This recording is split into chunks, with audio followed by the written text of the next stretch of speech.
Ils lui ont tout pris la nuit où elle a porté le bracelet de sa mère pour la dernière fois.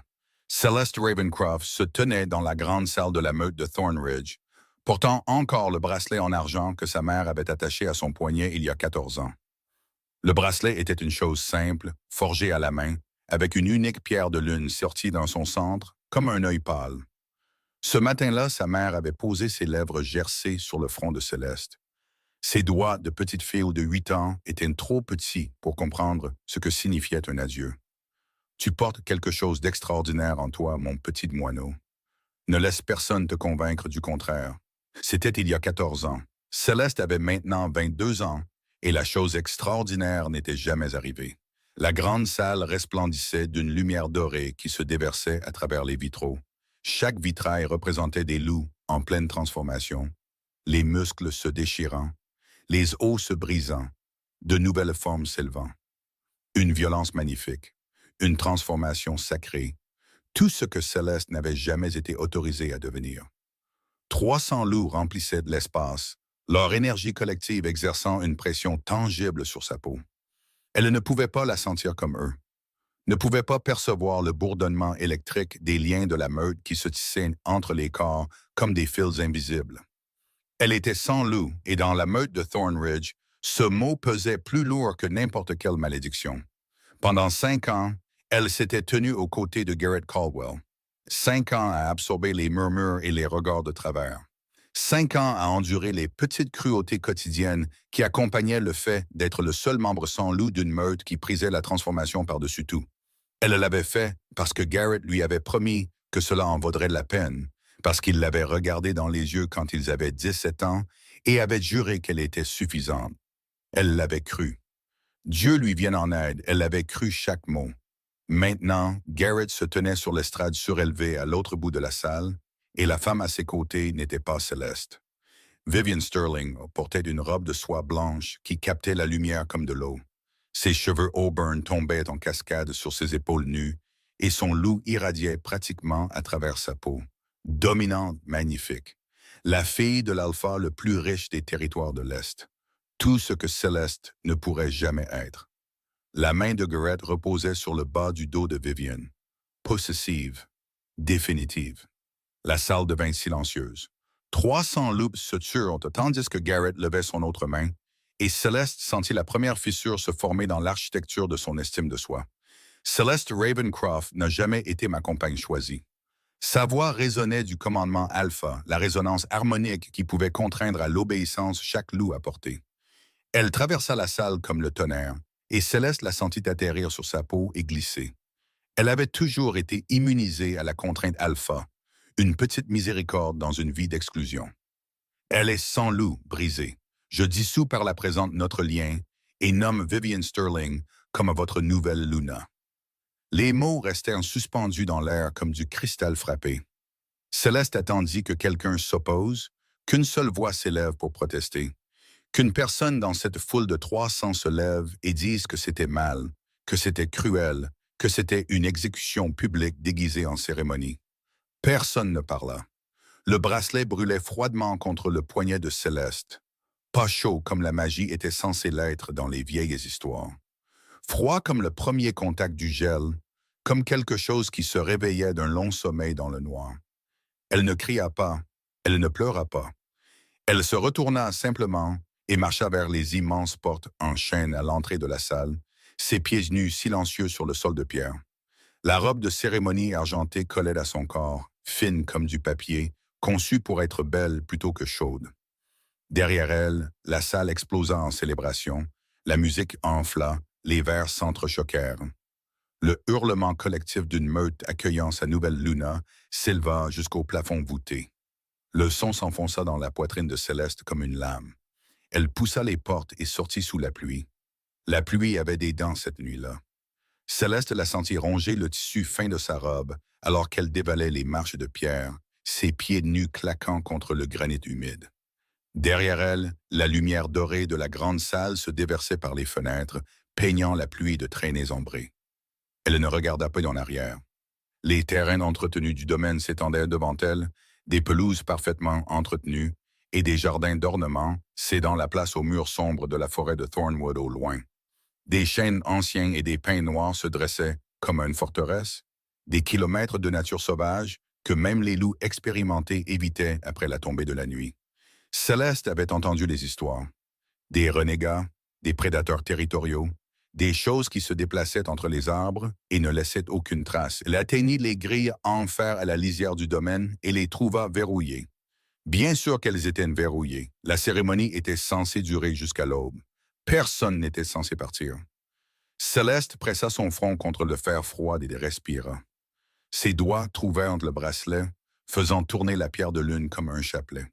Le métal était glacial contre sa peau, mais elle aurait juré sentir une chaleur pulsée de la pierre elle-même, une faible chaleur rythmique comme un second battement de cœur. En train de fuir? La voix venait des ombres à sa gauche. Céleste se retourna brusquement, son cœur martelant contre ses côtes. Un homme se tenait dans l'obscurité, sous le mur d'enceinte, appuyé contre la pierre, les bras croisés. Il était grand, plus grand que Garrett, ce qui était inhabituel, vêtu d'un manteau sombre qui le rendait presque invisible sous la pluie. Ses traits étaient difficiles à distinguer, mais elle aperçut le scintillement de ses yeux qui l'observaient avec une expression qui n'était pas de la pitié. C'était de la reconnaissance. La grille est verrouillée, dit-il. Sa voix était basse, sans hâte, portant une étrange résonance qui fit se hérisser les poils sur les bras de Céleste. Mais il y a une brèche dans le mur à environ 40 mètres à l'est. Le jardinier ne l'a jamais réparé. Céleste le dévisagea. « Qui êtes-vous? » Il inclina légèrement la tête, la pluie dégoulinant de ses cheveux sombres. Quelqu'un qui sait à quoi ça ressemble quand une personne vient de tout perdre et décide si elle va y survivre. La pluie martelait entre eux, les dents de Céleste claquaient, elle sentait le froid s'installer dans sa moelle, son corps lui rappelant toutes les manières dont il était fragile, mortel et petit. « Je vais y survivre, » dit-elle. Elle ne savait pas si c'était vrai. L'étranger hocha la tête une fois. Alors, aller vers l'est. Elle y alla. La forêt de Thornwood était vivante de sons que Céleste ne pouvait pas décoder. Chaque loup qu'elle avait connu pouvait lire une forêt comme un érudit lit une page. Le craquement d'une brindille se décomposant en espèces et en distance, l'odeur stratifiée de la terre, de la sève et du musc animal composant une carte en 3 dimensions de tout ce qui respirait à 1 kilomètre à la ronde. Céleste n'entendait que le chaos, la pluie frappant les feuilles, le vent courbant les branches, le bruit sourd et humide de son propre battement de cœur. Elle marcha pendant 2 heures avant que ses jambes ne la lâchent. Elle s'effondra au pied d'un énorme chêne, ses racines sortant de la terre comme les doigts d'un géant enterré. La pluie s'était adoucie en un crachin persistant, mais le froid avait déjà fait son œuvre. Ses lèvres étaient bleues. La robe de cérémonie collait à son corps comme une seconde peau, le tissu si fin qu'elle aurait aussi bien pu ne rien porter. Céleste pressa son dos contre le chêne et ramena ses genoux contre sa poitrine. Elle se dit qu'elle n'allait pas mourir dans cette forêt parce qu'un homme avait décidé qu'elle n'était pas suffisante. La pierre de lune du bracelet était chaude. C'était étrange. Elle aurait dû être glaciale. Elle la tint près de son visage et regarda la pierre pulser d'une faible lumière opalescente, si subtile qu'elle aurait pu l'imaginer. Sa mère l'avait appelée une pierre de Lunara, disait qu'elle était taillée dans le cœur d'un cristal de lune que l'on ne trouvait que dans les montagnes du Nord. Une relique de lignée. Céleste avait toujours supposé que ce n'était qu'une histoire racontée pour réconforter une enfant sans loup. Des bruits de pas, lourds, délibérés, n'essayant pas d'être silencieux. L'étranger de la grille émergea de la lisière des arbres, portant une couverture de laine sur un bras et ce qui semblait être un sac en cuir sur son épaule. Dans la non-lumière grise de la forêt, elle pouvait le voir plus clairement maintenant. Une mâchoire acérée, des sourcils sombres, un nez qui avait été cassé au moins une fois. Ses yeux avaient la couleur du fer, pas l'ambre chaude du regard d'un loup typique, mais quelque chose de plus froid et de plus ancien. Il se déplaçait avec une sorte d'autorité physique qui rendait l'air plus dense autour de lui. Chaque pas était précisément calibré, comme si le sol se réarrangeait pour accueillir ses pieds. « Vous êtes en hypothermie, » dit-il en s'agenouillant à côté d'elle sans y être invité et en drapant la couverture sur ses épaules. Elle sentait le cèdre et la fumée de bois. Céleste l'enroula autour d'elle avec des mains tremblantes, et le soulagement fut si écrasant qu'elle faillit pleurer. « Pourquoi me suivez-vous » demanda-t-elle. Parce que vous êtes entré dans une forêt pleine de renégats et de prédateurs territoriaux, vêtu d'une robe mouillée et sans chaussures, et que j'ai une conscience qui fonctionne. Il ouvrit le sac en cuir et en sortit un thermos. Buvez, c'est juste du bouillon. Elle but. La chaleur se répandit dans sa poitrine comme un feu lent et les tremblements de ses mains commencèrent à s'apaiser. Je m'appelle Theron, dit-il en s'accroupissant sur ses talons. Je passais par le territoire de Thornridge quand j'ai vu la cérémonie. Je suppose que vous n'aviez pas prévu de passer la nuit dans les bois. Je n'avais rien prévu de tout ça. La voix de Céleste sortit rauque. J'étais censé être nommé Luna ce soir. Au lieu de ça, je suis... Elle s'arrêta. Le mot « sans-abri » flottait sur sa langue, mais il était trop petit. Elle n'était pas seulement sans maison. Elle était sans meute, sans compagnon, sans but, sans identité. Tout ce qui avait défini son existence au cours des 5 dernières années avait été amputé en une seule phrase publique. « Vous êtes libre », dit Theron. Céleste le regarda vivement. C'est une interprétation généreuse. J'ai été là où vous êtes. Pas dans les détails, mais avec le sentiment de regarder quelqu'un démanteler votre vie pendant qu'un public applaudit. Quelque chose de dur passa derrière ses yeux, là et aussitôt disparut. Il plongea de nouveau la main dans le sac et en sortit un plus petit paquet enveloppé dans de la toile cirée. « Je peux vous offrir quelque chose, dit-il. Ce n'est pas idéal, mais c'est pratique. » Il expliqua. Il voyageait vers le nord, vers les territoires de Silver Peak, loin de Thornridge, loin de toute meute que Garrett contrôlait. Il avait besoin d'un compagnon pour le voyage, quelqu'un avec qui partager la route à travers des terres contestées. En échange, il pouvait lui offrir un passage sûr, un abri et une introduction à une meute qui ne mesurait pas la valeur par le loup à l'intérieur. « Il y a une complication, ajouta-t-il. Les postes de contrôle à la frontière nord exigent des documents de liaison de couple. Les femmes seules sont détenues. Des problèmes de trafic. Si vous voyagez avec moi, nous devrions nous enregistrer comme compagnons. » L'estomac de Céleste se noua. « Vous voulez m'épouser? Je veux vous sortir d'ici vivante. Le mariage serait une formalité, du papier, rien de plus. Une fois que vous serez installé à Silver Peak, nous le dissoudrons. Vous suivrez votre chemin, je suivrai le mien. » Elle aurait dû dire non. Chaque instinct rationnel lui disait que c'était dangereux. Un étranger dans les bois offrant le salut était le début d'un conte de mise en garde, pas un sauvetage. Mais les instincts rationnels de Céleste lui avaient aussi dit de faire confiance à Garrett Caldwell et regarder où cela l'avait mené. Elle regarda le bracelet à son poignet. La pierre de lune pulsait, chaude, stable, comme une boussole pointant vers le nord. « Quand partons-nous » demanda-t-elle. Theron se leva, tendant sa main. Sa paume était rugueuse de callosité, chaude malgré le froid. Quand leurs doigts se touchèrent, Céleste sentit quelque chose qu'elle n'avait jamais ressenti auparavant. Une basse vibration parcourant ses os, subtile comme un diapason frappé à la limite de l'audition. Elle mit cela sur le compte de l'épuisement. Ce n'était pas de l'épuisement. Ils se marièrent à l'aube dans un bureau d'enregistrement au bord de la route, à l'extérieur de la frontière de Thornridge, avec pour témoin un employé à moitié endormi et un chat errant qui entra par la porte ouverte. Céleste signa son nom sur le certificat de liaison et ne sentit rien. Aucune étincelle de connexion sacrée, aucune montée de magie de meute, aucun sentiment que le lien de compagnon se mettait en place comme le décrivaient les vieilles histoires. Juste de l'encre sur du papier. Une transaction. Elle se dit que c'était mieux que ce que Garrett avait offert.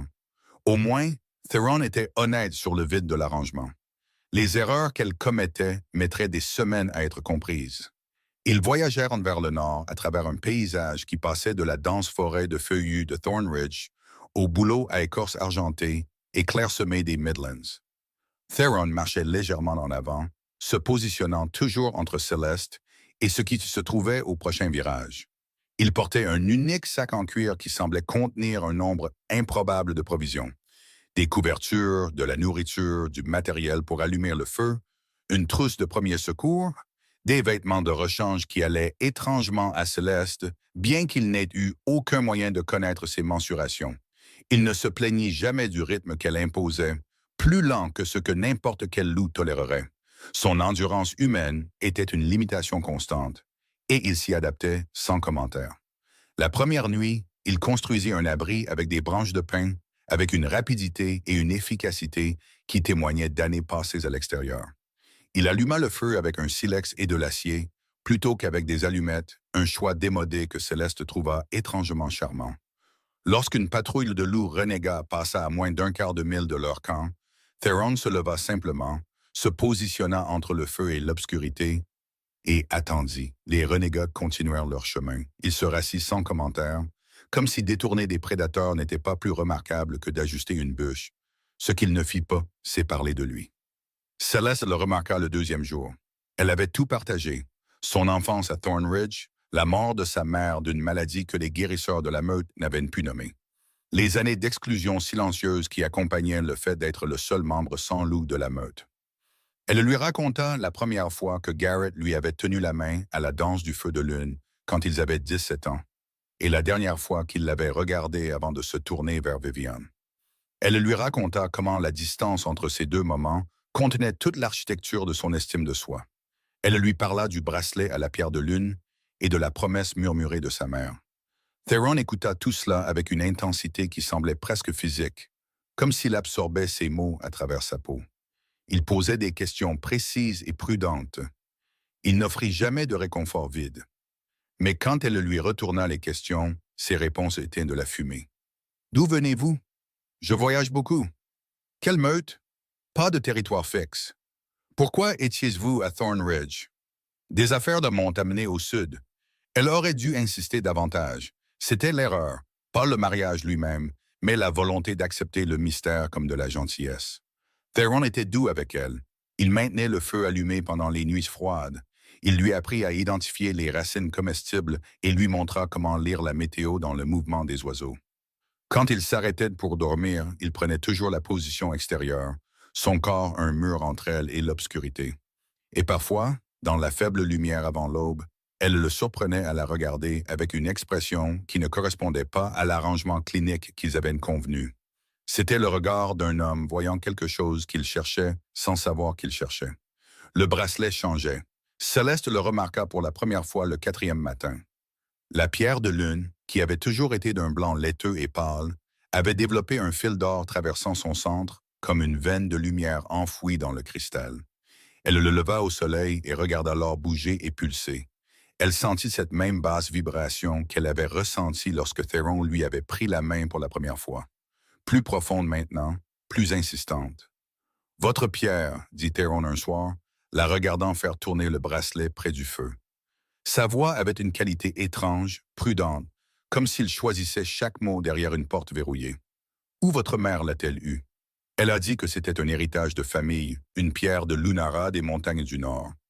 J'ai toujours pensé que c'était juste du quartz avec un joli nom. Quelque chose se crispa dans la mâchoire de Theron. Ce n'est pas du quartz. Qu'est-ce que c'est alors? Il resta silencieux un long moment. Le feu crépitait. Un hibou ulula quelque part dans la canopée sombre, et Céleste regarda son ombre traverser la lune. C'est une encre d'âme, dit finalement Theron. La lignée des Lunara les utilisait pour stocker un morceau de leur esprit de loup, si le porteur ne pouvait pas se transformer. Si leur loup était dormant ou supprimé, la pierre gardait l'essence en sécurité jusqu'à ce qu'elle soit prête à se réveiller. La main de Céleste se referma sur le bracelet. « Vous dites que mon loup est dans cette pierre? » « Je dis que c'est possible. Comment connaissez-vous les lignées de Lunara? Ce sont des mythes, des histoires pour enfants. » Theron croisa son regard à travers le feu, et pour un instant, ses iris captèrent la lumière et la réfléchirent d'une manière qui n'était ni l'ambre d'un loup, ni le brun d'un humain, mais quelque chose de tout à fait autre, un argent liquide et profond qui semblait contenir sa propre illumination intérieure. « Toutes les histoires pour enfants ne sont pas de la fiction, » dit-il. Céleste classa cela comme une autre pièce du mystère qu'elle avait épousé. Elle se dit qu'elle exigerait de vraies réponses le matin. Elle se dit que la chaleur qu'elle ressentait quand il la regardait n'était que le feu. Le matin vint, et elle ne demanda rien. La chaleur resta. Le 7e jour, ils avaient atteint les contreforts de la chaîne de Silver Peak, et Céleste était tombée amoureuse d'un homme dont elle ne connaissait pas le vrai nom. Silver Peak n'était pas une meute. C'était un royaume. Céleste le comprit au moment où ils franchirent la dernière crête et que la vallée s'ouvrit en contrebas, comme une paume en coupe tenant une cité faite de pierres d'argent. Des tours s'élevaient des épaules de la montagne, leurs flèches captant la lumière du matin et la dispersant en prismes. Une rivière serpentait au cœur de la ville, traversée par des ponts en arches qui semblaient flotter sans support visible. Des milliers de structures descendaient en cascade le long des parois de la vallée. Des maisons, des marchés, des terrains d'entraînement, des temples, tous taillés dans le même granit gris lumineux qui donnait son nom au territoire. Et partout, des loups. Pas les meutes territoriales dispersées des basses des presses, mais une civilisation organisée et prospère. Céleste pouvait les voir même de cette distance. Des silhouettes se déplaçant dans les rues, passant d'une forme à l'autre avec une aisance qui suggérait que la transformation était aussi naturelle que de respirer. C'est Silver Peak, murmura-t-elle. C'est Stormwatch, dit Theron.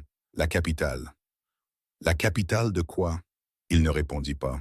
Ils descendirent dans la ville et Céleste remarqua immédiatement que quelque chose n'allait pas. Ou plutôt, que quelque chose était impossible.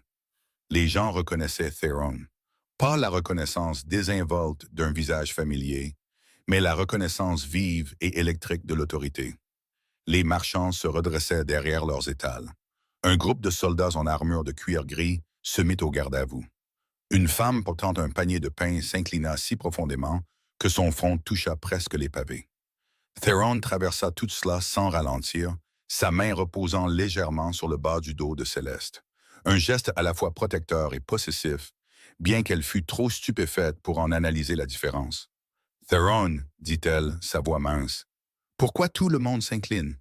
Je suis. » Ils avaient atteint une cour au pied de la plus grande tour. Un homme descendait les marches pour les accueillir. Il était plus âgé, les cheveux argentés, portant un manteau de cérémonie brodé d'un sceau représentant un loup couronné de clairs de lune. Il s'arrêta devant Theron et plaça son poing droit sur son cœur. « Bienvenue chez vous, votre majesté. » Les mots restèrent suspendus dans l'air comme du cristal frappé. Céleste sentit le sol basculer sous ses pieds. Theron. Il se tourna pour lui faire face. Son expression était ouverte d'une manière qu'elle ne l'avait pas été pendant tout le voyage, dépouillée de toute déviation, brute de quelque chose qui ressemblait terriblement à de la vulnérabilité. « Mon nom est Theron Ashford, dit-il. Je suis le roi Lycan des territoires du Nord. J'aurais dû vous le dire plus tôt. Je suis désolé. » La première pensée de Céleste fut absurde. Bien sûr que l'étranger qui m'a sauvé de la pluie est un roi, parce que l'univers a un sens de l'humour très particulier concernant ma vie. Sa deuxième pensée fut moins composée. Le roi Lycan n'était pas simplement un alpha. Les Lycans étaient la plus ancienne lignée de l'histoire des métamorphes. Les loups originels, ceux dont toutes les meutes descendaient. Leur roi détenait la domination, non pas sur une seule meute, mais sur chaque loup du continent Nord. Son pouvoir n'était pas politique, il était biologique. Son commandement pouvait atteindre la moelle de n'importe quel métamorphe et contraindre à l'obéissance au niveau cellulaire. Et elle l'avait épousé dans un bureau au bord de la route, avec pour témoin un chat errant. « L'enregistrement, dit-elle, sa voix à peine un murmure. Le certificat de liaison. Ce n'était pas juste de la paperasse. Il a été reconnu par la loi Lycan au moment où vous l'avez signé, confirma Theron. Vous êtes techniquement et légalement la reine Lycan. Je suis sans loup. Je sais. Je ne peux pas me transformer. Je ne peux pas sentir les liens de la meute. Je ne peux pas. Céleste. Il prit ses mains. La vibration était de retour, plus forte qu'auparavant, parcourant leurs doigts joints comme un courant. Je savais ce que vous étiez quand je vous ai trouvé à cette grille. Je savais ce que vous étiez, et je vous ai épousé quand même. Pas malgré ce qui vous manque, mais à cause de ce que vous portez. Ses yeux se posèrent sur le bracelet. La pierre de lune flamboyait maintenant, le fil d'or s'étant transformé en une veine radiante complète qui projetait une lumière chaude sur leurs mains entrelacées. La lignée des Lunara n'est pas un mythe, dit-il doucement. C'est la plus ancienne lignée de loups qui existe, plus ancienne que les Lycans, plus ancienne que les meutes. Votre mère était la dernière porteuse, et cette pierre à votre poignet contient un esprit de loup si ancien et si puissant que chaque alpha des basses terres entrerait en guerre pour l'obtenir. Céleste retira ses mains. Son cœur battait si fort qu'elle pouvait l'entendre dans ses dents. « Vous m'avez utilisé, dit-elle. Tout ce temps, le sauvetage, la gentillesse, le mariage. C'était pour ce bracelet. Non, sa voix se brisa sur le mot, et pour la première fois, le roi ressemblait à un homme au bord d'une falaise. Ça a commencé comme ça. Je suis venu au sud à la recherche de l'héritière Lunaris. Mais Céleste, il s'arrêta, dégluti. Je ne m'attendais pas à vous. Je ne m'attendais à rien de tout ça. La cour était devenue silencieuse autour d'eux. Conseillers, soldats, serviteurs, tous s'étaient arrêtés pour observer l'échange entre le roi et la femme aux pieds nus vêtus de vêtements de voyage empruntés. Céleste sentait leurs yeux sur elle, la cataloguant, l'évaluant, se demandant comment cette fille à l'apparence humaine avait réussi à lier leur souverain. Elle se détourna de lui et entra dans la tour.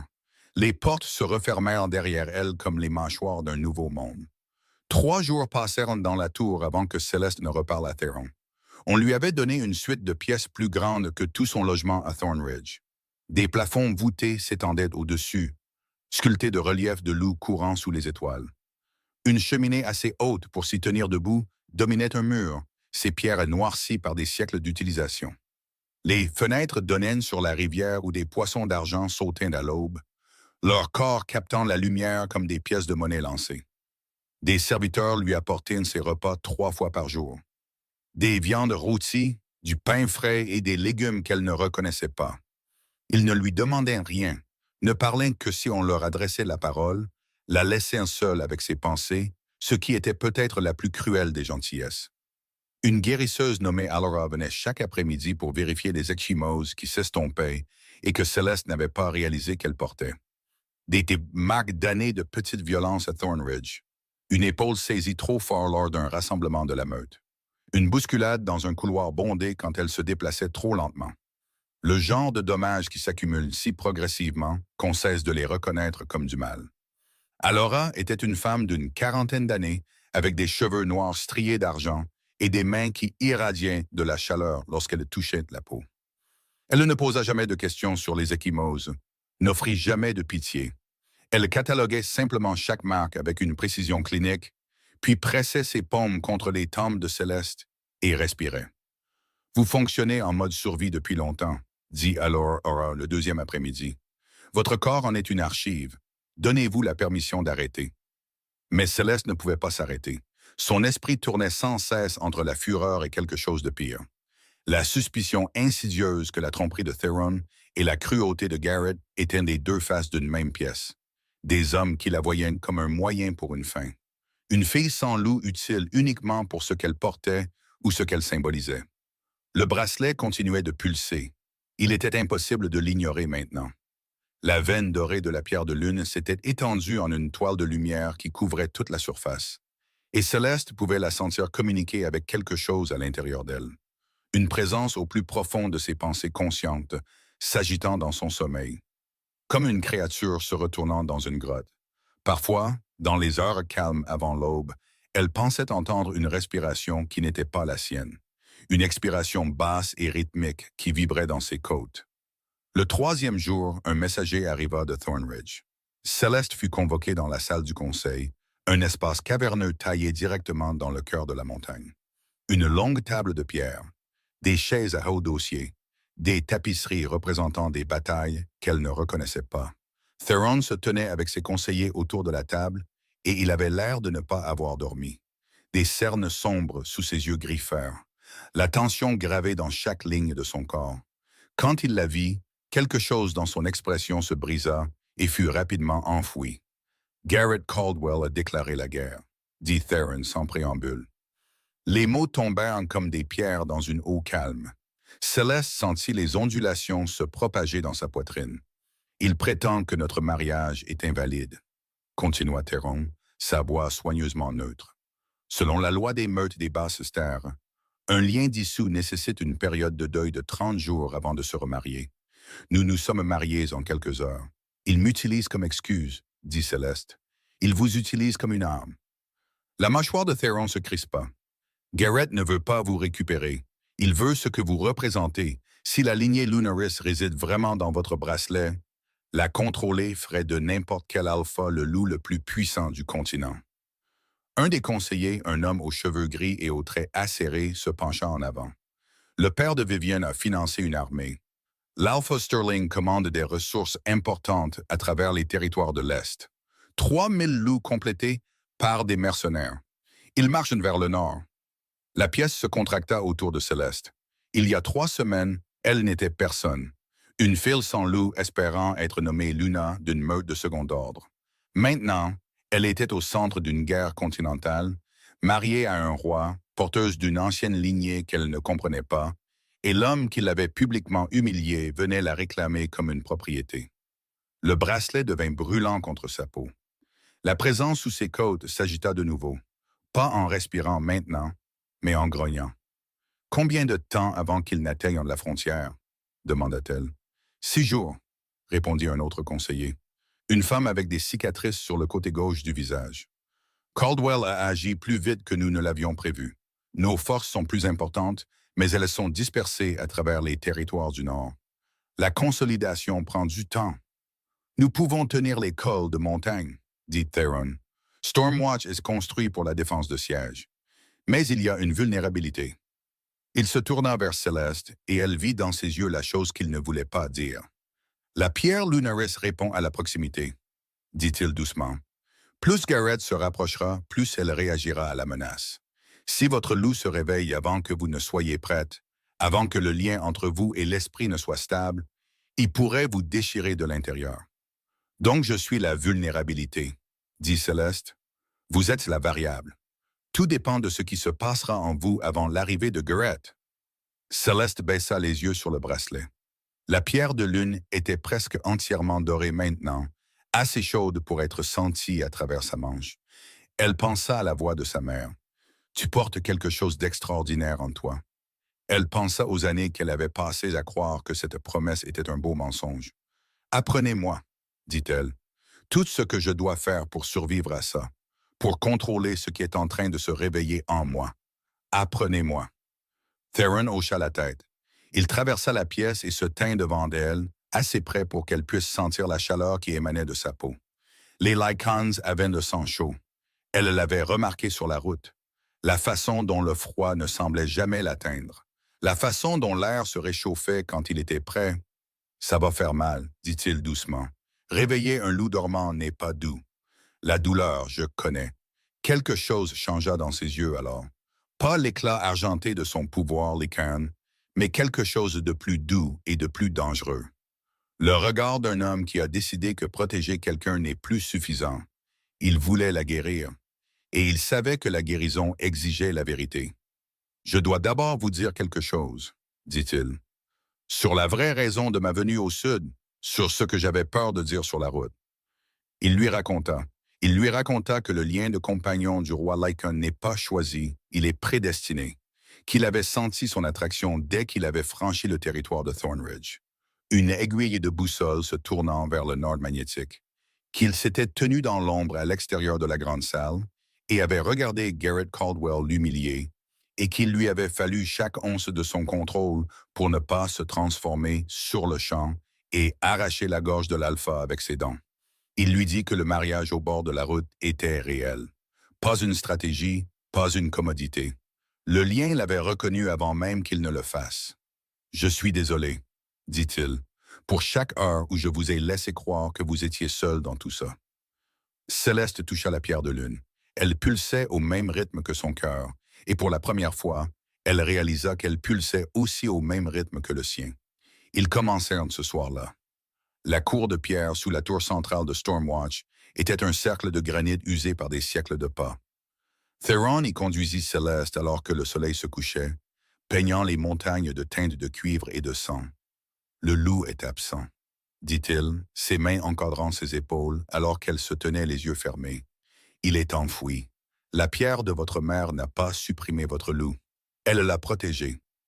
L'esprit Lunaris n'est pas un loup ordinaire.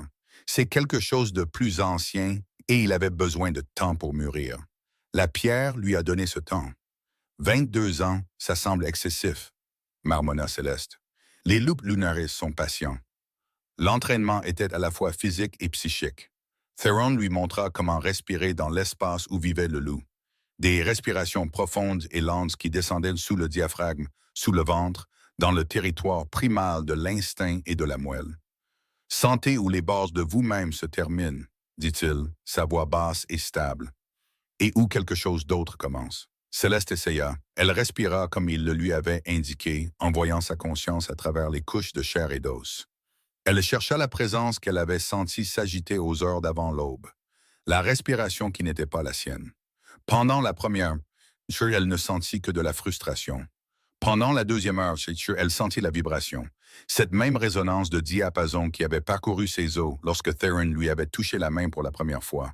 Elle était faible, à peine perceptible, mais elle était là. Une fréquence bourdonnant juste en dessous du seuil de l'audition consciente. « Suivez-la », dit Theron, comme un fil dans un labyrinthe. Elle suivit. La vibration la mena plus profondément, au-delà de l'architecture de ses pensées quotidiennes, au-delà de la pièce où elle stockait les souvenirs de sa mère, au-delà de la porte verrouillée derrière laquelle elle avait enfoui 5 ans d'humiliation et d'espoir, jusqu'à un territoire dont elle n'avait jamais connu l'existence. Et là, dans l'obscurité, quelque chose bougea. Ce n'était pas un loup, pas encore. C'était la promesse d'un loup, une forme faite de potentiel et de mémoire ancienne. Elle pressa contre l'intérieur de sa conscience comme une main presse contre une vitre givrée, et Céleste sentit sa chaleur. Puis la douleur vint. Le deuxième jour, Céleste se réveilla avec les os endoloris. Pas la douleur superficielle des muscles surmenés, mais quelque chose de plus profond.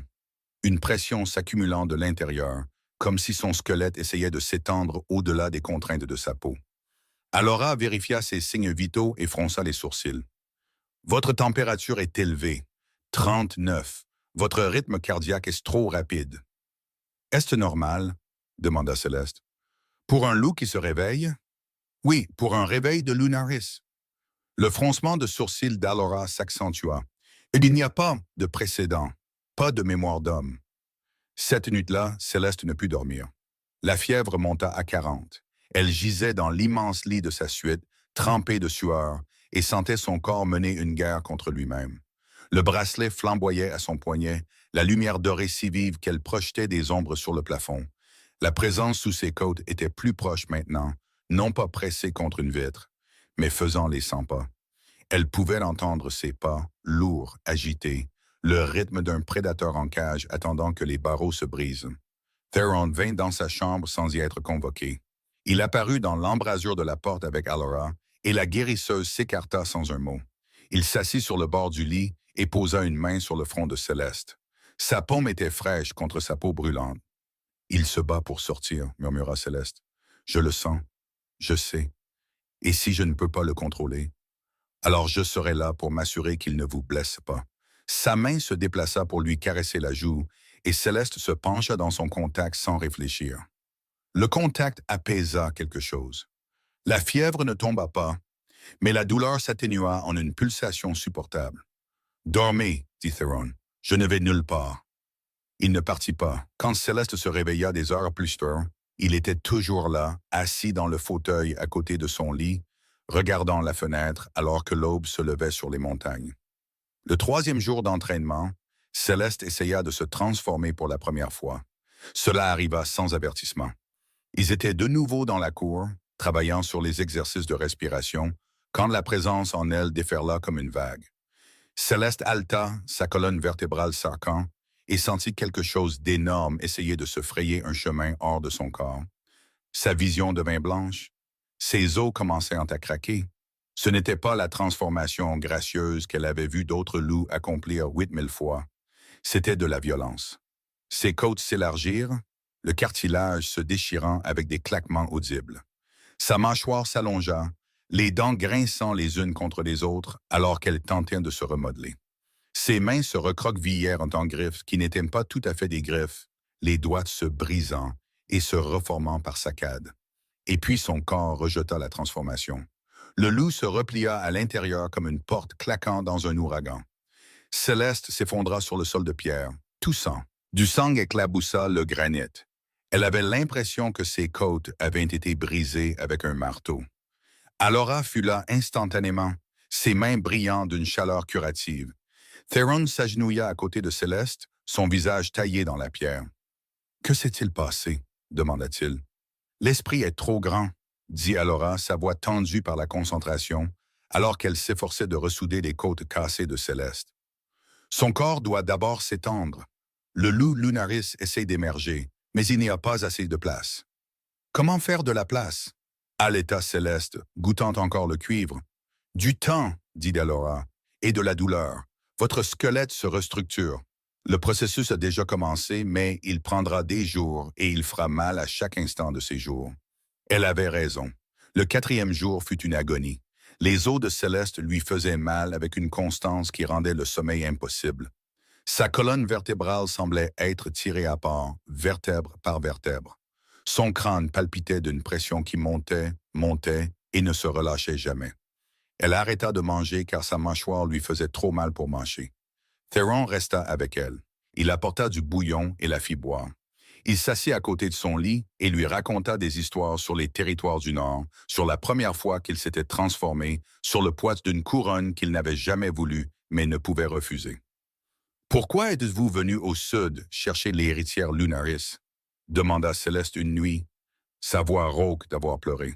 « Parce que les anciens textes disent que lorsqu'un loup Lunaris marchera à nouveau sur la terre, cela signalera un changement dans l'ordre du monde, » dit Theron. Certains interprètent cela comme une prophétie, d'autres comme un avertissement. Je voulais trouver l'héritière avant que quelqu'un d'autre ne le fasse, avant que quelqu'un qui utiliserait ce pouvoir pour la conquête plutôt que pour l'équilibre. Et maintenant vous l'avez épousée, dit Céleste. Cela ne fait-il pas de vous celui qui l'utilise? Seulement si vous vous voyez comme un outil à utiliser. Ses yeux rencontrèrent les siens. Ce n'est pas mon cas. Je vous vois comme la personne la plus extraordinaire que j'ai jamais rencontrée, et je suis terrifié à l'idée de vous perdre avant que vous ne le compreniez. Le bracelet pulsa entre eux, chaud, stable, un battement de cœur qu'ils partageaient. Le soir du 5e jour, alors que le soleil saignait en rouge sur les sommets de l'ouest, Céleste sentit la voix du loup pour la première fois. Ce n'étaient pas des mots. Les loups ne pensaient pas en langage, mais une présence se fit connaître, chaude, féroce, incroyablement féminine. Elle irradiait une fureur protectrice qui fit monter les larmes aux yeux de Céleste. Le loup pressa contre l'intérieur de sa conscience, et cette fois, Céleste ne le sentit pas seulement, elle l'entendit. Un son qui était à la fois hurlement et battement de cœur, ancien, puissant, patient. « Je suis là », pensa Céleste, en pressant en retour. « Je t'ai attendu. » Le loup répondit, et la pierre de lune se fissura. Pas brisée, pas cassée. La pierre se fendit nettement en deux, les deux moitiés toujours attachées au bracelet d'argent, mais séparées par un espace d'où une lumière dorée jaillissait vers le haut comme un phare. Céleste haleta. La douleur qui s'était accumulée pendant des jours se relâcha soudainement, s'écoulant de ses os vers la pierre. Le bracelet devint blanc et brûlant, et elle sentit le loup s'avancer dans l'espace qu'ils partageaient. Il n'était pas complètement réveillé, pas encore, mais il ne dormait plus. Theron apparut dans l'embrasure de la porte, attiré par la lumière. Ses yeux s'écarquillèrent quand il vit la pierre fendue. « Ça arrive, dit-il. Pas assez vite, » murmura Céleste. « Combien de temps avons-nous? » L'armée de Garrett a été repérée sur la crête sud il y a 2 heures. Ils atteindront la frontière à l'aube. Céleste regarda le bracelet. La pierre de lune fissurée pulsait comme une blessure qui ne se refermerait pas. À l'intérieur d'elle, le loup attendait. « Alors nous finissons ça ce soir, dit-elle. » Ils retournèrent dans la cour sous les étoiles. La ville en contrebas était devenue silencieuse, 3000 loups retenant leur souffle alors que leur roi et sa reine se tenaient dans un cercle de pierres anciennes et se préparaient à réveiller quelque chose qui avait dormi pendant 3 siècles. Theron prit les mains de Céleste. La vibration entre eux n'était plus subtile. Elle vibrait à travers leurs doigts joints comme un fil sous tension. « Le lien entre nous vous ancrera, dit-il. Quand le loup émergera, il sera désorienté, affamé. Il pourrait ne pas vous reconnaître comme sa porteuse, mais il me reconnaîtra. La lignée Lycan et la lignée Lunaris sont de vieillis alliés. Laissez-moi être votre ancre. Et s'il essaie de vous tuer, alors je mourrai en sachant que je vous ai aidé à devenir ce que vous étiez toujours censé être. » Il sourit, et ce fut la chose la plus triste que Céleste ait jamais vue. Il y a de pires façons de partir. Elle voulait argumenter, voulait lui dire que c'était de la folie, qu'il devrait attendre, qu'il devait y avoir un autre moyen. Mais le loup bougeait déjà en elle, attiré par la proximité de l'armée de Garrett. Il pouvait sentir la menace approcher, pouvait sentir l'intention de réclamer et de contrôler, et il en avait assez d'être en cage. Céleste ferma les yeux et plongea à l'intérieur une dernière fois. Elle suivit la vibration à travers les couches de sa conscience jusqu'à ce qu'elle se tienne dans le territoire sombre où le loup attendait. Il était plus grand qu'elle ne l'avait imaginé. Pas un animal, mais une force de la nature ayant pris forme, une lumière blanche irradiant de son corps, des yeux comme de l'or en fusion. Il la regarda avec une intelligence qui précédait le langage. « Je sais que tu as peur, » dit Céleste, bien qu'elle parlât en sentiments plutôt qu'en mots. « Je sais que tu as été seul longtemps, mais je suis là maintenant et je ne laisserai personne t'emmener. » Le loup inclina la tête, puis il s'avança et pressa son front contre le sien. Dans la cour, le corps de Céleste commença à changer. Ce n'était pas comme la tentative ratée 3 jours plus tôt. Cette fois, son squelette ne craqua pas et ne résista pas. Il flua. Sa colonne vertébrale s'allongea avec une série de claquements profonds qui sonnaient comme des bûches se tassant dans un feu. Ses côtes s'élargirent vers l'extérieur, créant un espace là où il n'y en avait pas. Son crâne se remodela et la douleur était extraordinaire, mais en dessous, il y avait autre chose. Le pouvoir. Céleste sentit sa perspective changer alors que son corps grandissait. La pierre de la cour s'effaça sous elle. Ses mains devinrent des pattes, chaque doigt se terminant par une griffe incurvée. Une fourrure blanche jaillit de sa peau et là où elle touchait l'air, elle brillait. Theron recula, les yeux écarquillés. Autour d'eux, la ville commença à se réveiller. Des loups sortirent de leur maison, attirés par une fréquence qu'ils pouvaient sentir dans leurs os. L'appel Lunaris, un son qui atteignait la moelle de chaque métamorphe à 1 kilomètre à la ronde, et leur rappelait de quoi ils étaient faits. Céleste leva la tête et hurla. Le son qui sortit de sa gorge n'était pas le cri d'un loup, mais quelque chose de plus ancien, une résonance qui roula à travers la vallée comme le tonnerre, secouant la poussière de la pierre et faisant vibrer les fenêtres dans leur cadre. Chaque loup de Stormwatch tomba à genoux, non par contrainte, mais par reconnaissance. La Lunaris était de retour. Céleste se tenait dans la cour sur 4 pattes, son corps massif et radieux, et regarda Theron. Il s'était transformé en sa forme Lycaon, plus grand qu'elle, plus âge, ses traits aiguisés en quelque chose de pas tout à fait humain. Ses yeux étaient entièrement argentés. Ils étaient assortis, roi et reine, Lycaon et Lunaris, 2 lignées qui ne s'étaient pas tenues ensemble depuis 300 ans. « Vous êtes magnifique, » dit Theron, et sa voix sous cette forme portait des harmoniques qui faisaient vibrer l'air. Céleste voulait répondre, mais elle ne savait pas comment former des mots avec cette bouche. Le loup en elle était maintenant complètement réveillé, fusionnant avec sa conscience, 2 esprits s'écoulant l'un dans l'autre comme des rivières se rejoignant. Elle sentit ses souvenirs, des chasses anciennes sous des étoiles qui n'existaient plus, le poids de la responsabilité de protéger les premières émeutes, la solitude d'être singulière, la dernière, jusqu'à maintenant. Le loup tourna son attention vers l'extérieur, vers la crête sud où une armée approchait. Il pouvait les sentir, 3000 loups, et l'homme qui avait essayé de briser sa porteuse. Le loup était patient, mais il en avait aussi assez d'attendre. L'aube vint, et avec elle la guerre. Céleste se tenait sur le rempart au-dessus de la porte principale de Stormwatch, toujours sous sa forme de loup blanc. Elle n'était pas revenue à sa forme humaine. La transformation semblait trop nouvelle, trop fragile. Elle avait peur que si elle revenait à sa forme humaine, elle ne puisse plus retrouver cette forme. Theron se tenait à côté d'elle sous sa forme Lycaon, un mur de muscles et d'yeux argentés. En dessous d'eux, le fond de la vallée s'étendait vers le sud, vers la crête où l'armée de Garrett s'était massée. Ils arrivèrent avec le lever du soleil. 3000 loups déferlèrent sur la crête comme une eau sombre, leur corps voûté et massif en demi-transformation. À leur tête, monté sur un cheval de guerre noir car il avait toujours préféré le théâtre à la praticité, chevauchait Garrett Caldwell. Même de cette distance, Céleste pouvait le voir. Sa vision s'était aiguisée pendant la nuit. Elle pouvait voir la broderie dorée sur son armure de combat. Elle pouvait voir le mince sourire sur son visage. Elle pouvait le sentir. L'ozone et le pain, l'odeur de son pouvoir alpha montant la montagne avec le vent, et elle pouvait sentir son commandement essayer de l'atteindre. La contrainte alpha roula dans la vallée comme un tonnerre invisible. Chaque loup à portée l'a senti.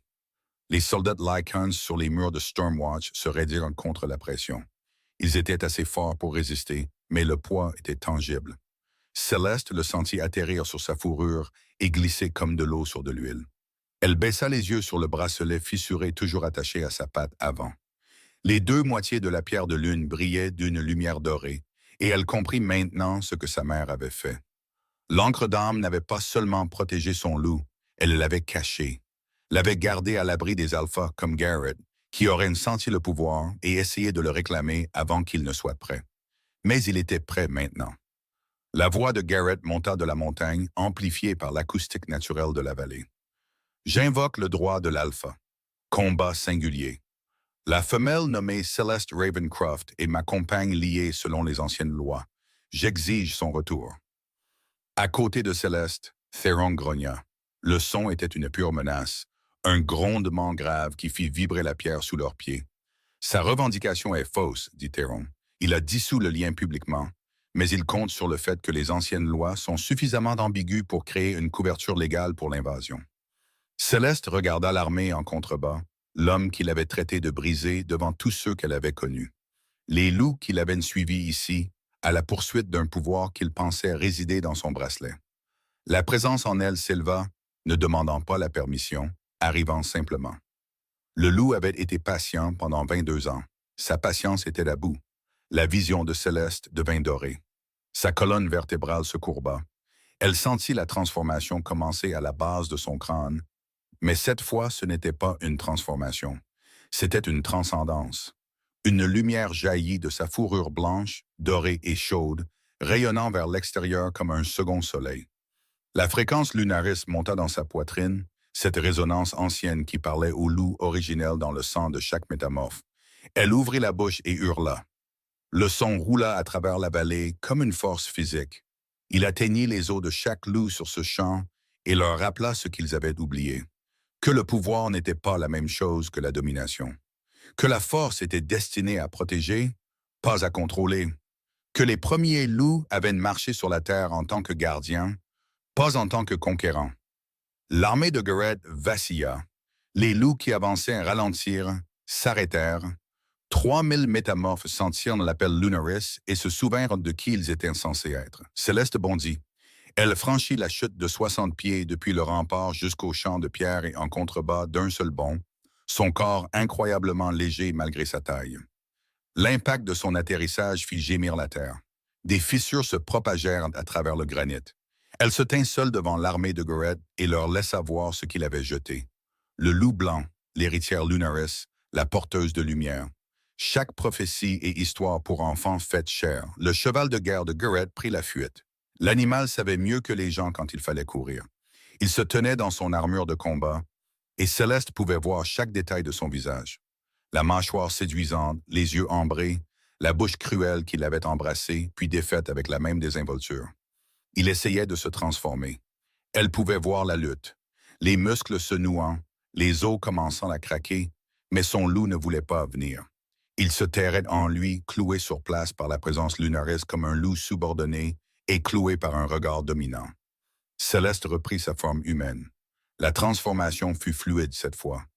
Pas de douleur, pas de violence, juste un changement d'état fluide comme l'eau devenant vapeur. Elle se tenait devant Garrett, pieds nus sur la pierre froide, portant le même bracelet d'argent avec sa pierre de lune fendue. Sauf que maintenant, la lumière dorée s'était installée dans sa peau.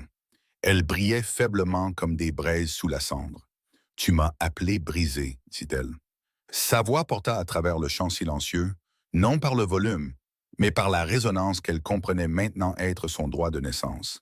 Chaque loup présent l'entendit aussi clairement que si elle chuchotait à leur oreille. « Tu m'as appelé sans loup et m'as rejeté devant ma meute. Tu as choisi le pouvoir et l'argent plutôt qu'un lien qui t'a été offert honnêtement. » La main de Garrett se déplaça vers l'épée à son côté. L'arme qui lui avait valu des tournois et intimidé des rivaux était soudainement absurde. Un jouet d'enfant brandi contre la marée. Autour de lui, les mercenaires engagés avec l'argent de Sterling furent les premiers à s'agenouiller. Leur loyauté avait été achetée à trop bas prix pour résister à ce qu'ils ressentaient maintenant. Puis les propres soldats de Garrett commencèrent à tomber. Pas une reddition organisée, mais une reconnaissance involontaire. Le loup Lunaris ne commandait pas, il révélait.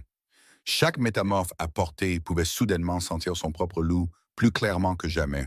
Et dans cette clarté, ils pouvaient aussi sentir la vérité de leur loyauté. Beaucoup d'entre eux n'avaient jamais voulu de cette guerre. « Je ne vais pas te tuer », dit Céleste. C'est la différence entre nous. Tu vois le pouvoir comme un outil de domination. Je le vois comme une responsabilité de protéger. Elle s'approcha. Garrett tressaillit. Il tressaillit vraiment, son corps le trahissant comme le sien ne l'avait jamais trahi, parce que son corps n'avait jamais eu de loup avec lequel être en désaccord jusqu'à maintenant. Ton armée est libre de partir, continua Céleste. Tout loup qui veut un sanctuaire à Silver Peak peut rester. Mais toi, Garrett, tu rentres chez toi. Tu retournes auprès de ta riche Luna et de ta meute volée. Et tu vis avec la connaissance que la fille que tu as jetée est devenue tout ce que tu prétendais être. Elle lui tourna le dos. C'était la chose la plus dangereuse qu'un loup puisse faire à un adversaire et la plus dévastatrice, car elle communiquait avec une certitude biologique absolue qu'il n'était pas une menace. Derrière elle, elle entendit le son d'une épée qu'on dégainait. Entendit la respiration saccadée de Garrett alors qu'il levait la lame. Theron apparut entre eux dans un flou de mouvement, toujours sous sa forme Lycan. Une main massive se referma sur le poignet de Garrett, et l'épée tomba sur la pierre avec un cliquetis. « Elle t'a accordé sa pitié, » dit Theron, sa voix portant le poids du commandement d'un roi. « Ne me force pas à te montrer ce que je voulais faire la nuit où tu l'as humilié. » Garrett regarda dans les yeux argentés du roi Lycan et y vit sa propre mort qui l'attendait. Patiente, tenue en laisse uniquement par la volonté de Céleste. Il recula en trébuchant, montant d'un cheval emprunté avec des mains tremblantes. Sans un autre mot, sans croiser le regard de personne, Garrett Caldwell tourna vers le sud et s'éloigna, seul. Plus de la moitié de son armée resta sur le champ, à genoux, demandant à rester. Céleste les accueillit tous. Elle sentit le fil de chaque loup dans la tapisserie qu'elle pouvait maintenant toucher. 1500 réfugiés cherchant un sanctuaire loin d'un monde qui les avait mesurés et jugés insuffisants. Elle leur donnerait quelque chose de mieux. Un endroit où la valeur n'était pas déterminée par la force de votre loup, mais par la nature de votre caractère. Theron reprit sa forme humaine et se tint à côté d'elle. Sa main trouva la sienne et le bracelet pulsa chaudement entre leurs paumes jointes. « Frimeuse, » dit-il doucement. Céleste sourit. C'était la première fois qu'elle souriait en 3 semaines. « Tu as épousé un loup Lunaris. Tu aurais dû t'attendre à du drame. » Il rit, un vrai rire, surpris et chaleureux, et la prit dans ses bras. Le bracelet pulsa entre eux une dernière fois. L'encre d'âme avait fait son travail. Le loup était à la maison et le vrai travail était sur le point de commencer. 7 mois plus tard, le bracelet se brisa. Pas de façon spectaculaire. Pas de craquement de métal se fendant, pas de pluie d'éclats de cristal. Céleste était assise sur le banc de pierre dans le jardin est de Stormwatch, regardant le coucher de soleil sur les sommets de Silver Peak, quand le bracelet d'argent s'ouvrit simplement. Le fermoir se libéra comme si une main invisible avait pressé le mécanisme, et le bracelet glissa de son poignet dans sa paume ouverte. La pierre de lune était sombre, mais pas morte. Céleste pouvait encore sentir un murmure de chaleur en son centre, mais silencieux maintenant, au repos. Les veines d'or qui avaient brillé si vivement 6 mois plus tôt s'étaient estompées en de faibles traces, comme le souvenir d'un éclair dans un ciel d'été. « C'est terminé, » dit Alora depuis l'entrée du jardin. La guérisseuse était devenue quelque chose de plus proche d'une amie au cours des mois qui ont suivi la bataille. L'une des premières personnes dans la vie de Céleste à avoir choisi de rester sans obligation, qui la voyait ni comme brisée ni comme légendaire, mais simplement humaine, simplement d'elle-même. L'encre d'âme a rempli sa fonction, continua Alora, traversant le jardin pour s'asseoir à côté de Céleste. Votre loup est maintenant pleinement intégré. La pierre peut se reposer. Céleste tourna le bracelet dans ses mains. Il était plus léger qu'elle ne s'en souvenait. Ou peut-être était-elle plus forte. Les deux étaient un vrai. Les 6 mois qui ont suivi la retraite de Garrett avaient été les plus exigeants et les plus gratifiants de sa vie. Elle ne s'était pas simplement installée dans le rôle de reine Lycan. Elle l'avait reconstruit. L'ancien modèle ne l'intéressait pas. La reine comme ornement, la reine comme ajout décoratif à l'autorité du roi, la reine comme quelqu'un qui sourit, salue, porte des héritiers et garde ses pensées pour elle. Céleste avait d'autres projets. Elle avait commencé avec les réfugiés. 1500 loups qui s'étaient agenouillés sur ce champ de bataille et en demandant l'asile. Ils venaient de dizaines de meutes à travers les basses terres. Certains étaient un sans loup comme elle l'avait été. D'autres étaient des parias pour différentes raisons. Trop petits, trop faibles, trop étranges. Ceux qui ne correspondaient pas à la définition étroite de ce qu'un loup était censé être. Céleste leur donna quelque chose de mieux qu'un sanctuaire. Elle leur donna un but. Elle établit un réseau de refuges à travers les territoires du Nord. 12 emplacements, chacun géré par des volontaires qui comprenaient ce que signifiait être rejeté. Les maisons offraient un abri, de la nourriture et, plus important encore, la guérison. Pas seulement pour les blessures physiques, mais pour les dommages plus profonds causés par des années à s'entendre dire qu'on n'était pas suffisant. Alora avait aidé à concevoir les protocoles de guérison. Des techniques pour les loups dont les esprits avaient été réprimés par un traumatisme ou des abus. Des méthodes pour apprendre aux gens à écouter le loup en eux sans peur, sans honte, sans le poids écrasant des attentes. Le travail n'était pas glamour. Il impliquait de longues réunions avec des membres du conseil qui pensaient que les ressources seraient mieux dépensées pour l'expansion militaire. Il impliquait des conversations difficiles avec des alphas de meute qui voyaient le réseau de Céleste comme une menace pour leur autorité. Il impliquait le travail lent et frustrant de changer des esprits qui avaient été calcifiés par des siècles de tradition. Certains des conseillers de Theron résistèrent. Le conseiller aux cheveux gris, Thaddeus, avait été particulièrement virulent.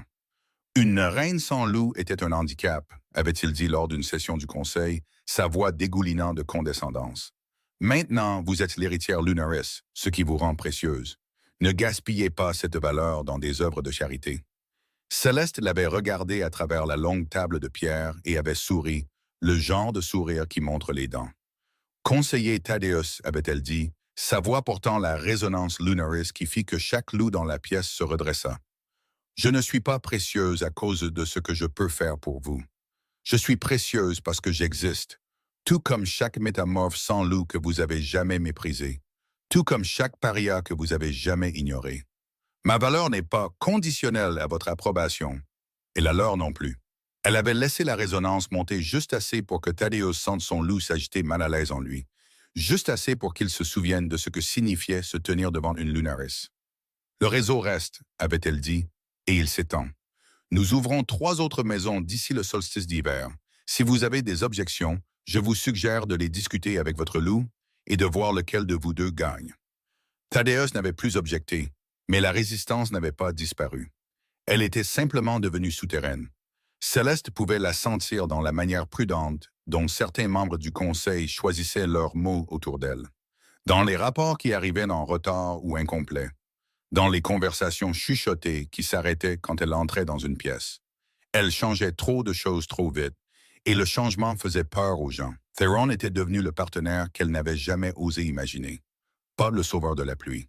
Cette dynamique s'était dissoute au moment où Céleste avait trouvé son loup, mais quelque chose de plus profond, un égal. Il la défiait quand elle avait tort, la soutenait quand elle avait raison et avait la rare intelligence de faire la différence.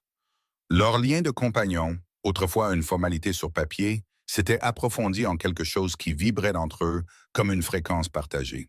Ils étaient toujours conscients de l'état émotionnel de l'autre, pouvaient sentir quand l'autre était en colère, effrayé ou en deuil silencieux de quelque chose qu'ils ne pouvaient nommer. Ils se disputaient parfois, bruyamment, sur la politique, sur les principes, sur le rythme de la réforme et les limites de l'autorité royale.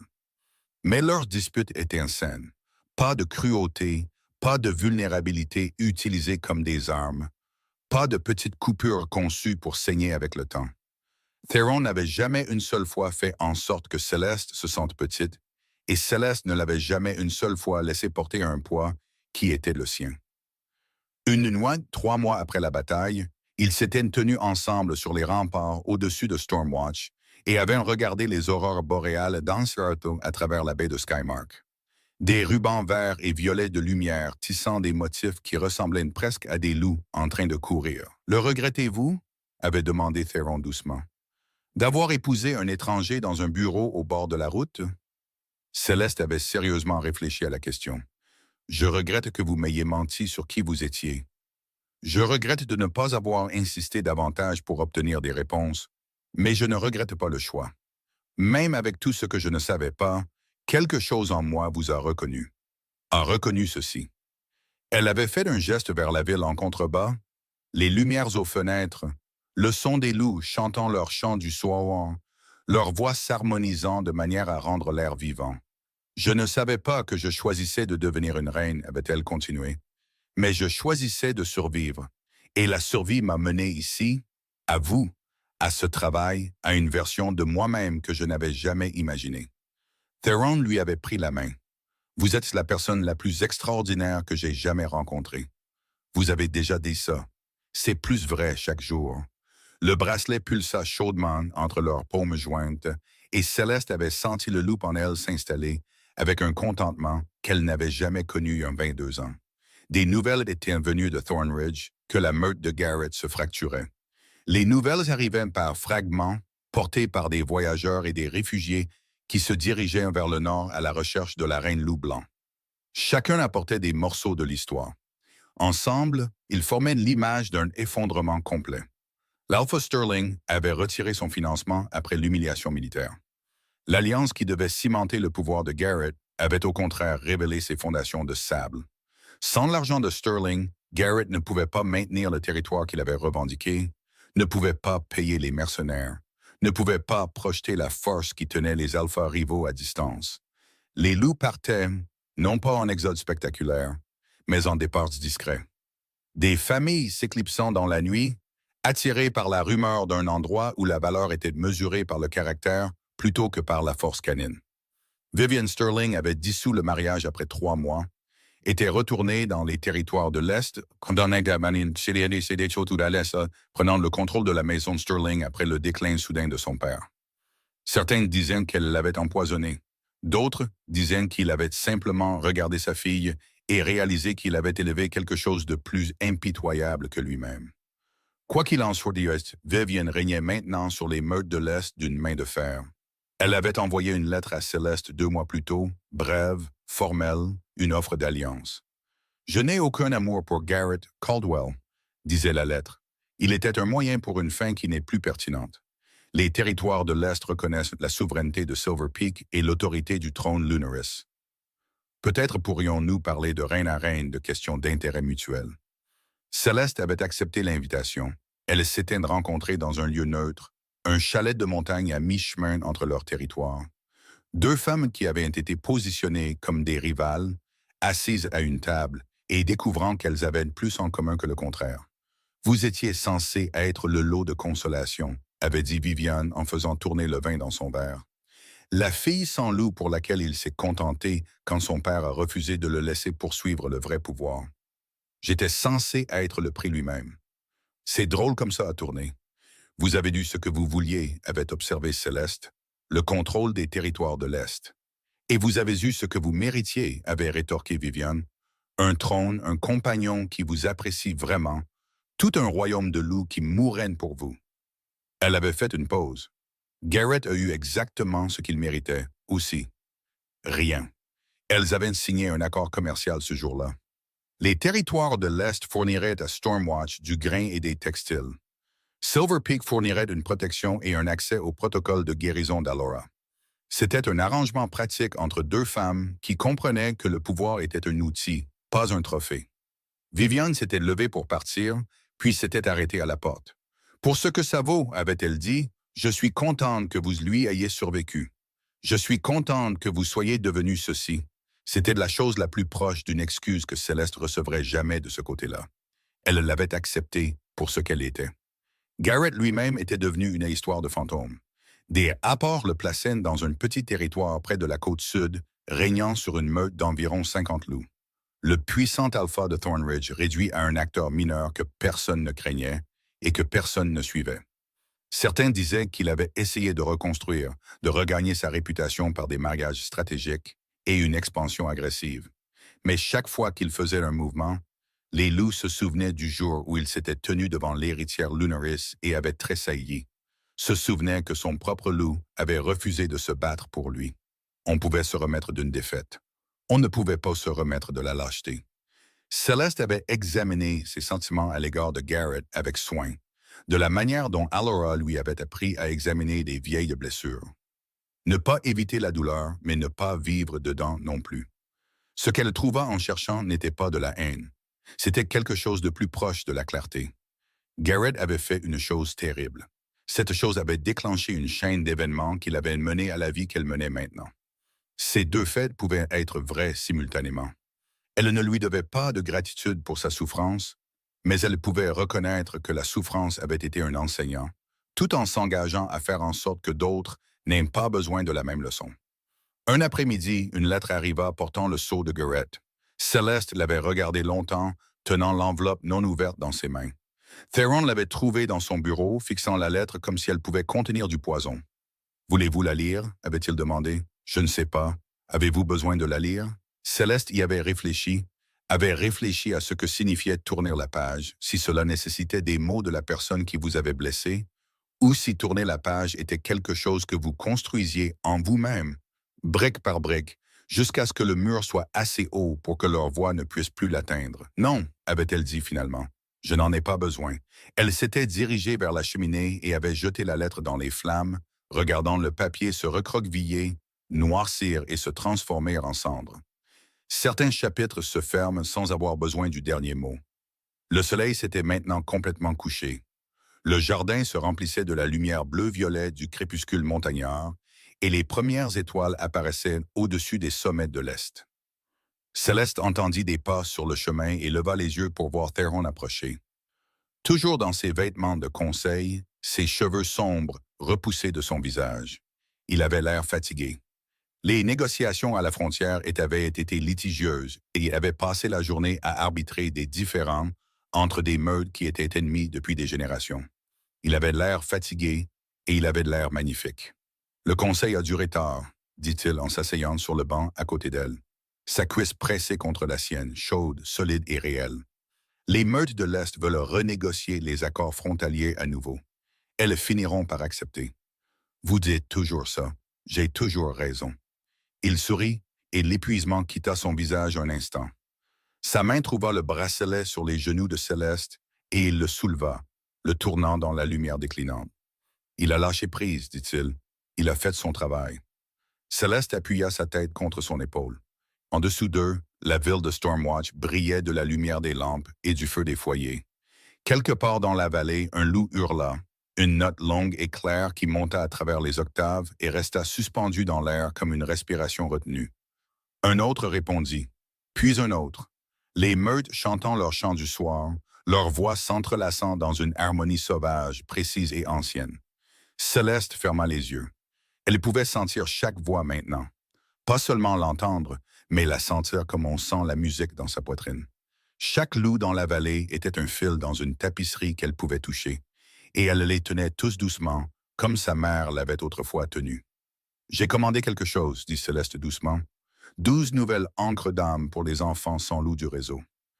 Theron s'immobilisa. « Vous en créez d'autres. La technique n'est pas perdue. » Allura a fait des recherches dans les anciens textes, travaillant avec des artisans qui se souviennent des anciennes méthodes. Nous ne faisons pas de copie exacte. Chaque pierre sera unique à son porteur, mais le principe est le même. Protection, temps, un endroit sûr pour qu'un loup mûrisse jusqu'à ce qu'il soit prêt. « C'est extraordinaire, » dit Theron. « Je transforme une douleur personnelle en une solution systémique, » dit Céleste. « C'est ce que le pouvoir est censé faire. Ne pas se thésauriser, ne pas se protéger, mais transformer la souffrance en guérison pour les gens qui viennent après. » Elle se redressa et le regarda.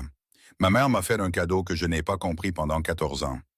Maintenant, je transmets ce cadeau en m'assurant qu'aucun enfant n'aide à grandir en croyant qu'il est brisé simplement parce que son loup n'est pas encore arrivé. » Theron lui prit le visage entre ses mains et l'embrassa, doucement, profondément, et plein de choses pour lesquelles il n'avait pas de mots. Quand ils se séparèrent et les étoiles étaient complètement apparues, des milliers d'entre elles dispersées dans le ciel comme des promesses tenues. « Venez avec moi, » dit Céleste, se levant et le tirant par la main. « Il y a quelque chose que je veux vous montrer. » Elle le conduisit à travers le jardin et dans la tour, descendant des couloirs éclairés par des lampes à huile et la lumière de la lune filtrant par d'étroites fenêtres. Ils descendirent des escaliers taillés directement dans la pierre de la montagne, allant de plus en plus profondément jusqu'à ce qu'ils atteignent un niveau que Céleste n'avait découvert que récemment. Les archives. C'était une vaste chambre circulaire, ses murs tapissés du sol au plafond de livres, de parchemins et d'artefacts conservés dans des vitrines en verre. La connaissance accumulée de la lignée Lycon remontant à des milliers d'années. Céleste avait passé ses après-midi ici à lire les anciens textes, à apprendre l'histoire qui lui avait été refusée à Thornridge, à comprendre d'où elle venait et ce que cela signifiait. Elle conduisit Theron à une vitrine près du centre de la pièce.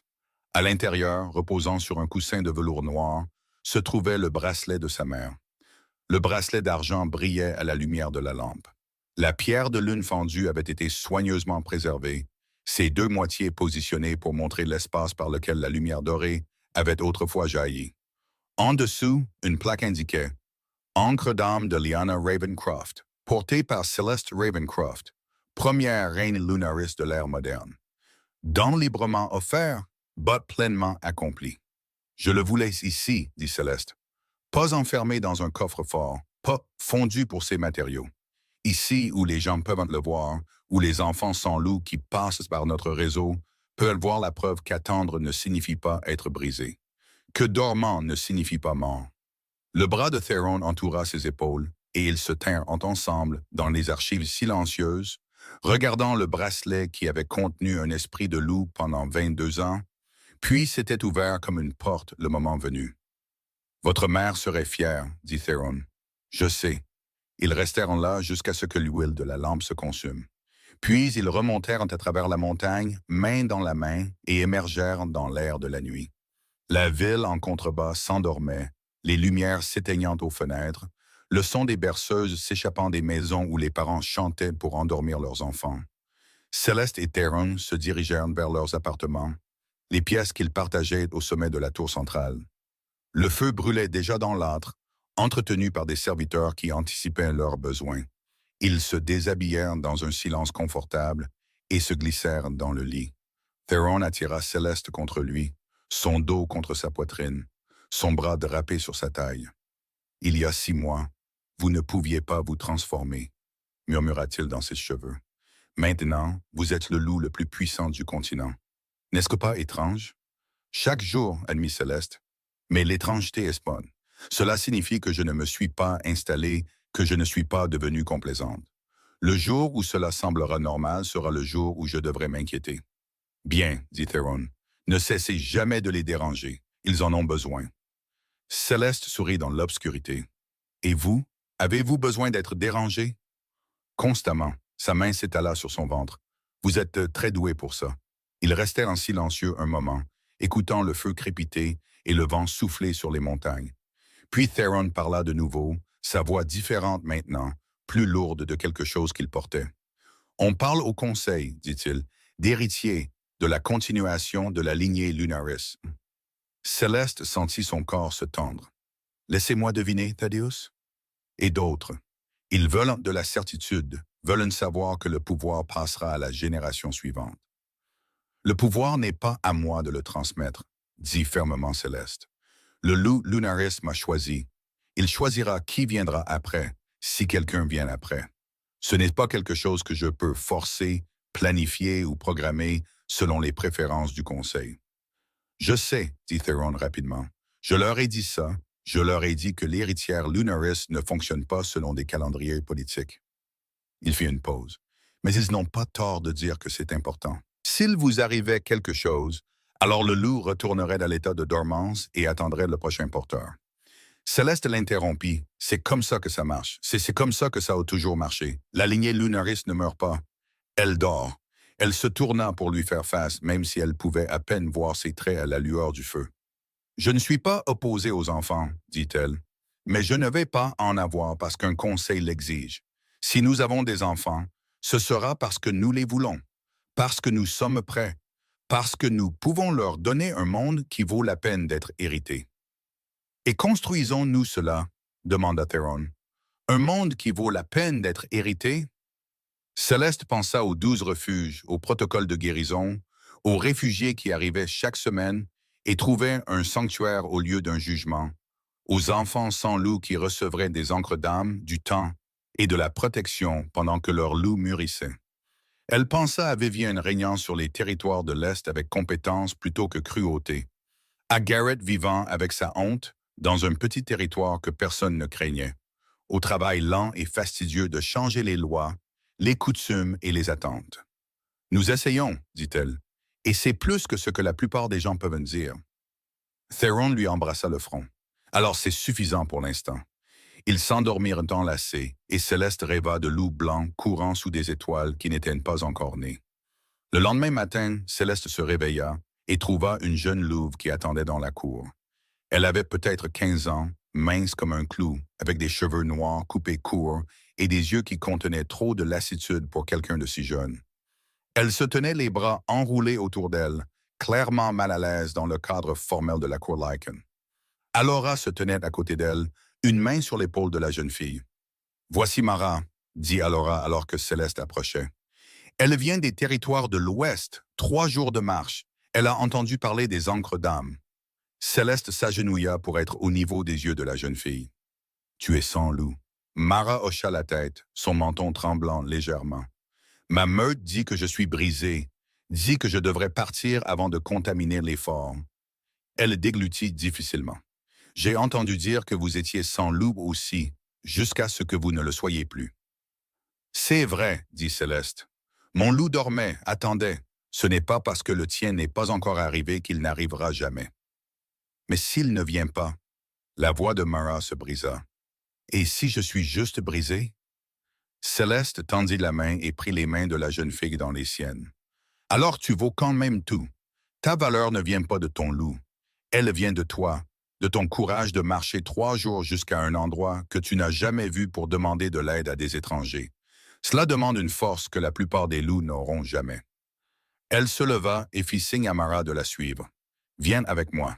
Je veux te montrer quelque chose. » Elles se dirigèrent vers les archives, descendant à travers la montagne jusqu'à la chambre circulaire où la connaissance attendait en rangée patiente. Céleste conduisit Mara à la vitrine contenant le bracelet de sa mère. « Ceci appartenait à ma mère, dit Céleste, et ensuite à moi. Il a contenu mon loup pendant 22 ans, l'a protégé, lui a donné le temps de mûrir, et quand le moment fut venu, il s'est ouvert. » Mara fixa la pierre de lune fendue, les yeux écarquillés. « Nous en fabriquons un pour toi, continua Céleste.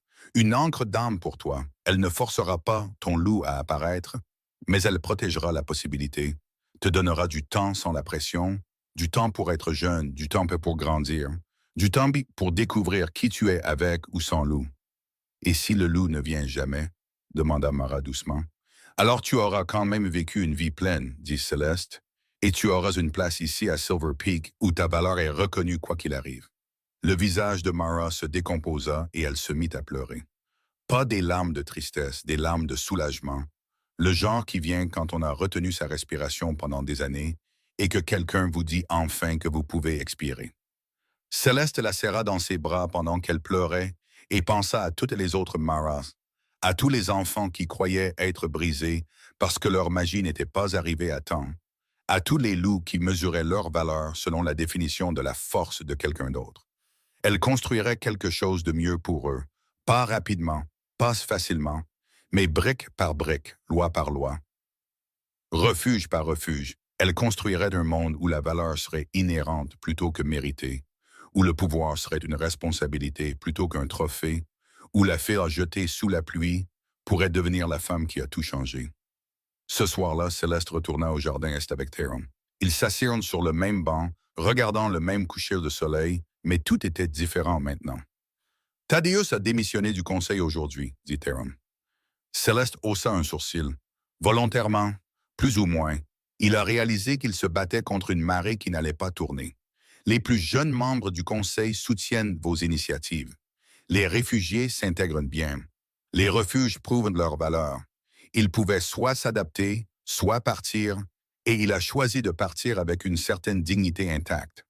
« Bien, dit Céleste, je ne suis pas intéressé à briser les gens, mais je ne vais pas ralentir pour ceux qui ne peuvent pas y suivre. » La vallée se remplissait à nouveau du chant du soir, des loups s'appelant les uns les autres à travers les distances, leurs voix trouvant l'harmonie, construisant quelque chose ensemble. Céleste sentit son propre loup s'agiter en elle, content, puissant et complètement éveillé. Il avait dormi si longtemps, attendant le bon moment pour émerger. Et maintenant qu'il était là, maintenant qu'il marchait à côté de sa conscience comme un partenaire plutôt qu'une possession, elle comprenait ce que sa mère avait su. La chose extraordinaire avait toujours été en elle, pas le loup lui-même, mais la capacité de le contenir, la patience de l'attendre, la force de le protéger jusqu'à ce qu'il soit prêt. Et maintenant qu'il était arrivé, Céleste l'utiliserait comme le pouvoir est censé être utilisé, non pour la conquête, non pour le contrôle, mais pour la protection, pour la construction, pour la transformation, pour s'assurer qu'aucun enfant n'ait plus jamais à croire qu'il est brisé simplement parce qu'il est encore en devenir. Theron entrelaça ses doigts avec les siens et ils s'assirent ensemble alors que les étoiles sortaient, une par une, comme des promesses tenues, comme la lumière revenant dans des endroits qui avaient été sombres trop longtemps. Le bracelet reposait dans sa vitrine dans les archives en contrebas. L'encre d'âme avait rempli sa fonction. Le loup était à la maison, et le travail, le vrai travail de construire un monde qui vaut la peine d'être hérité, ne faisait que commencer. Certains cadeaux, pensa Céleste, ne sont pas faits pour être portés éternellement. Certains sont faits pour être ouverts, utilisés, puis posés, afin d'avoir les mains libres pour la suite. Elle tint la main de Theron et sentit l'avenir s'étendre devant eux comme une carte encore en cours de dessin. Il y aurait des défis, de la résistance, des revers et des luttes, et des moments où le progrès semblerait impossible. Mais elle avait marché sous la pluie et dans la forêt, avait affronté une armée, avait réveillé un loup qui avait dormi pendant des siècles, avait transformé l'humiliation en pouvoir et la douleur en but. Elle n'avait pas peur du travail à venir.